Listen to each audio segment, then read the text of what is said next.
Hi, everyone. Welcome to Making Hope. I am your host, Kimberly Dudick, and this season we've been talking about ways you can take steps every day to fight back against sexism, oppression, and fight for reproductive justice and abortion access. You are fighting for our basic rights, our personal decisions about what we can do with our own bodies, our personal autonomy, and it is so important to fight for those things right now. Cities and counties can act to protect abortion access. If you are in a pro-choice state, it should be easier to do. But even in those states where state officials have attempted to ban access to abortion care, you can still act at a city and county level because many times those local particular factors can affect whether abortions are safe and accessible, and your local officials can prioritize reproductive justice and implement local policies to help, even in those red states that attempt to ban legal abortions. On the last episode, we talked about what can happen in a state when access to abortion care is prohibited. We know what's happened because we've seen it before in our past, and the best predictor of what the future holds, looking at our past, really shows the way. So we don't want that to happen again. We don't want there to be prosecution of providers of essential medical care. We don't want there to be victimization of people seeking that care. And so we really need to start fighting back against the extremists who are pushing that agenda. On this episode, we're going to talk about how coordination and supportive advocacy at the county and city level can support abortion care access.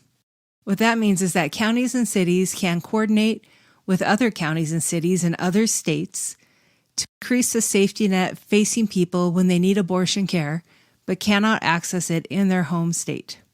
One way to do this is to build infrastructure network support.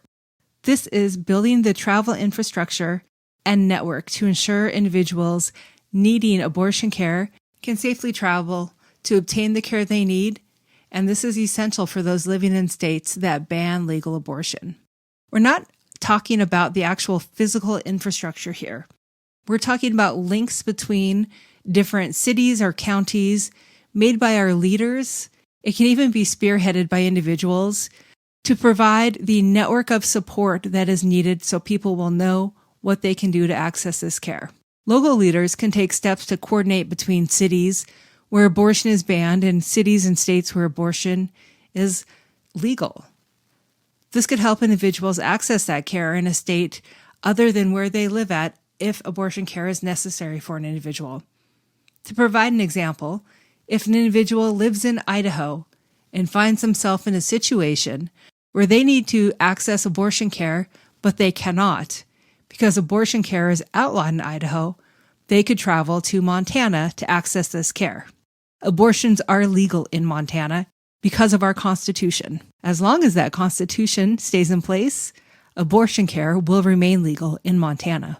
Now, in that situation, it may be challenging to the person to find out where they should go in the other state, what entity they can receive care at, and what the process is for them to receive care in that state, since it is in a different state and the entity is in a different state. Now, if the mayor of Missoula could have previously reached out to the mayor of Boise, a city in Idaho, to talk about how to streamline the process for an individual who needs abortion care, it would have started the conversation, and the information that would have grown from that conversation could be shared with citizens, with individuals living in that town, so they know what they could do.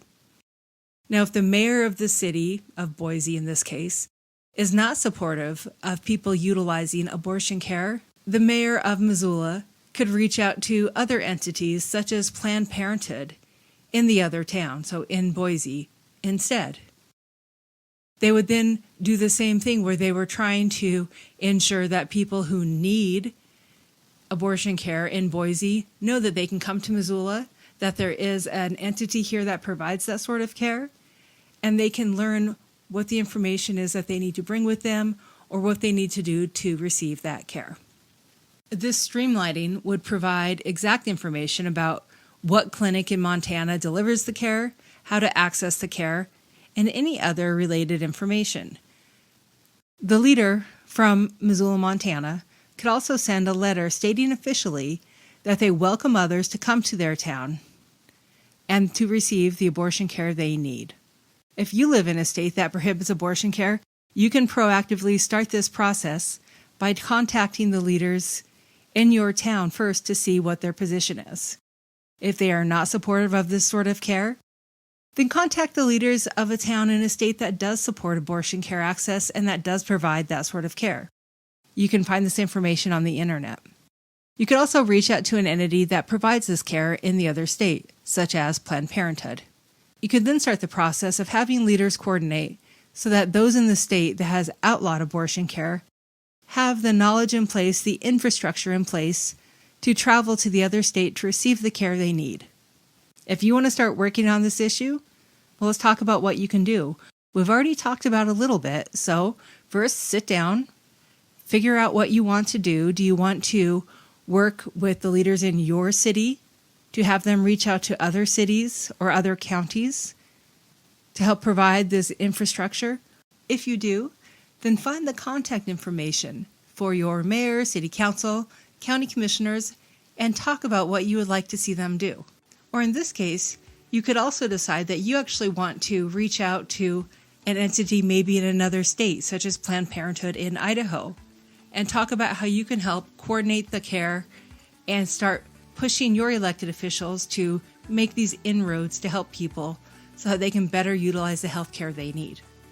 Let the leaders know that you support policies that increase collaboration to strengthen the infrastructure and the knowledge surrounding abortion care.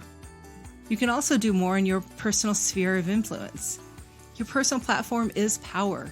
Talk to others about your thoughts and build your team to advocate for these changes. Post online about what you'd like to see. It provides an excellent opportunity for us to share knowledge online and to find other like-minded individuals who support the same topics and the same issues that you do. Write into your local paper and share your thoughts there. That's another great way of letting people know what you think. These are all steps you can take to help protect the fundamental right to an abortion. All of the little steps we can take on this path moving forward are steps that push to protect reproductive rights. We have the power to shape the world we want. We're not powerless to stop the total rollback of freedom and the explosion of extremists and violence in our country. Most people do not support extremism, and we just need to start reaching out and building support against it. Thank you for joining us today. Stay tuned for the next episode where you can learn more ways you can act to protect reproductive rights. If you want to stay up to date, follow us on social media on Facebook and Instagram at Making Hope Podcast or on Twitter at Making Hope Pod. If you want to reach out about these issues, send an email to makinghopepodast@gmail.com. We look forward to hearing from you. This podcast is a tool for you to use in the fight for reproductive freedom. We'll give you ideas and you take those ideas and put them into action. You have the power. Until next time, keep fighting that good fight.